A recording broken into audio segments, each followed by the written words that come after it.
Hello, my low income earning Nigerian youths. Well, I have a question for you today.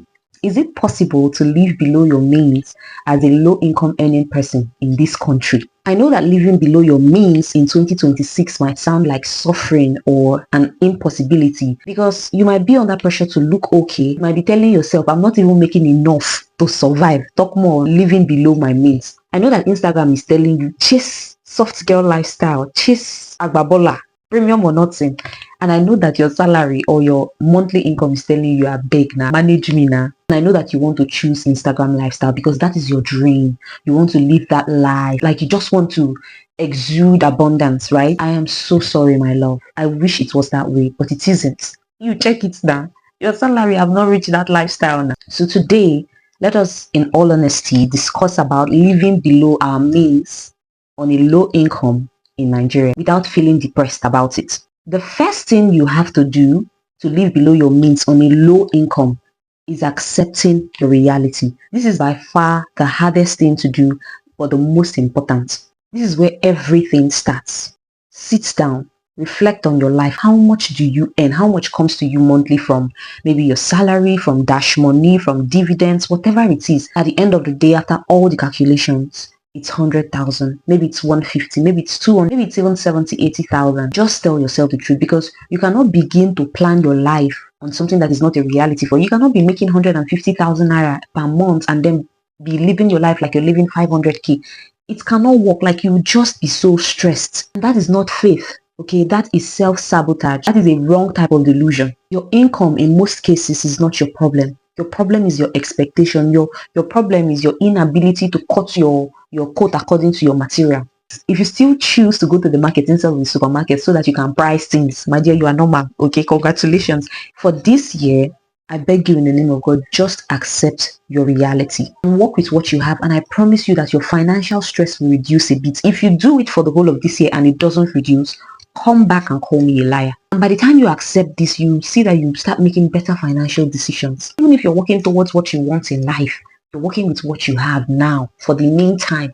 Number two, stop competing with people online. See, in all honesty, 2 years ago, I used to be that girl that would look at people's lives on social media and say, why not me? I used to compare myself a lot, not until I knew the truth. Number three, you have to budget like a survivor and not a CEO. Most times when I watch videos online about budgeting, they are very, very fancy videos. You see people with all these nice apps and, they just make it a bit complex. I'm not a complex girl. I'm very much into simple things. And budgeting in Nigeria is not complex. It's not fancy. Your budget is not your vision board.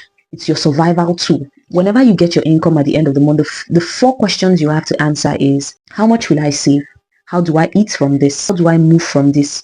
What can go into self-development? And lastly, how do I stay connected? You need to set your priorities right. Budgeting below what you're earning, it means that you are planning for your reality, for your day-to-day. It's not about vibes. 4, reduce your lifestyle, not your dignity. Everybody in life are in different positions. There's rich, there's poor, there's middle class. But I promise you that your situation is not the worst. There are a lot of people in this life that you're better than. Sometimes you just have to look at the good side of things. It's about choosing wisely. Cooking at home is not shameful. Using public transport does not mean you're a failure. Repeating clothes for a year or 2 does not mean you're poor. It means you're normal. What is truly embarrassing to me is borrowing money every single month to pay for a lifestyle that you cannot afford. They tire you. Are you not tired? Don't you feel stressed? Whatever you're doing now, know this. It is not permanent. Okay, this is just temporary discipline. Number 5, save small, but save something. Many young people that I get to talk about, saving as little as you can, always say this to me, that the salary is not much. If I save, what I won't even save from this one. Some years ago, I was earning minimum wage. That was when I started my financial journey. And that was not an excuse for me. In fact, I tell you, when I started, it was one of the most beautiful things in my life.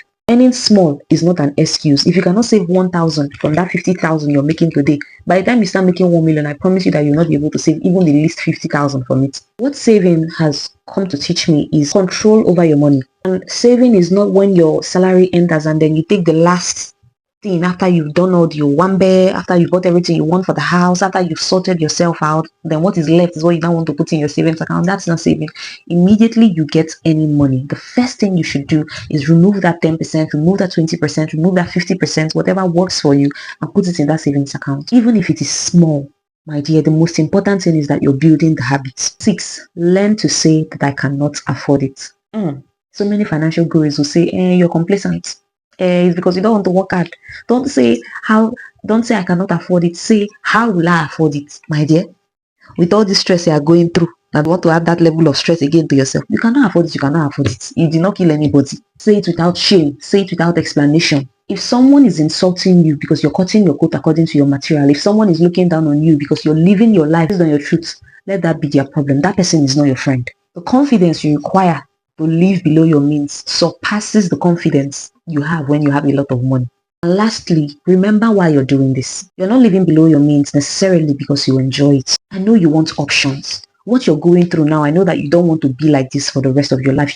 You want to get to a point where you can say no to things, jobs, opportunities, people that don't work for you. You want to get to a point where you can be free from financial stress. You're doing this because you don't want to be a slave to money all your life. You see me that is talking to you. I'm not rich, but I know that I want a big life. I want to live that life when I'm still active, when I'm still strong. Like I want to be able to dance. I want to be able to travel. I want to be able to explore when I'm young. And if it doesn't happen in my 20s, fine. I want to live that life before I die. But I know that there are certain sacrifices I have to make. I know that it's not going to happen overnight. So Biko, my low-income earning brother, my low-income earning sister, I know you might be broke today, but you're building. So laying the foundation now. And one day your future self is going to thank you so much because the life you'd have at that point will be more than what you ever imagined. And I always want to remind you, see, there are over 51 million of us in this country. So don't you ever feel like you are alone, because you are not.